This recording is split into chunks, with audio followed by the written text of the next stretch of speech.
भाभी ने गवन डालेली भागल चलेली। भाभी लापरो न डालेली भागल चलेली। भाभी भैया के पीछावा लागल चलेली। भाभी भैया के संघावा लागल चलेली। भैया कहेले दीदी देबो सोना चानी। भैया कहेले दीदी देबो सोना चानी। भाभी कहेली कैसे देब देखो तानी। भाभी कहेली कैसे देब देखो तानी।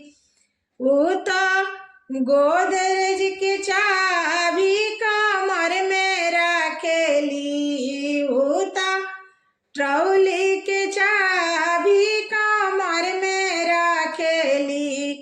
मालिक कही के भैया के धोखा में रखेली। साहेब कही के भैया के झांसा में रखेली। भाभी ने गवो न देवेली भागल चलेली।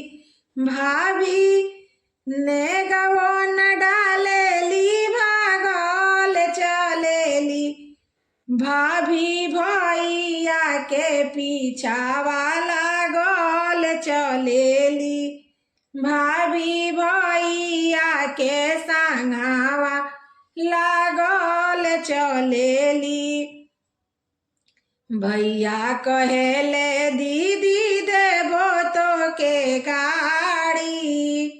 भैया कहेले हम देबो बहिनी साड़ी। भाभी कहेली कैसे देब देखो तानी। भाभी कहेली कैसे देब देखो तानी। ऊ तो ATM कार्ड हाथ में रखेली। ऊ तो क्रेडिट कार्ड अपना ब्लाउज में रखेली। मालिक कही के भैया के धोखा में रखेली। साहेब कही के भैया के झांसा में रखेली। ऊ तो कुछऊ ना देवेली भागल चलेली। भाभी कुछऊ ना देवेली भागल चलेली। ऊ तो झूठाऊ में हमरा से लड़त चलेली। भाभी ने गवो न डालेली भागल चलेली। भाभी ने गवो न डालेली भागल चलेली।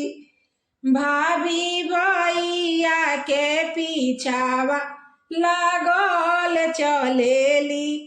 भाभी भैया के संगवा लागल चलेली। भाभी भैया के पीछा वाला गोल चलेली। भाभी भैया के हमारा झांसा में रखेली।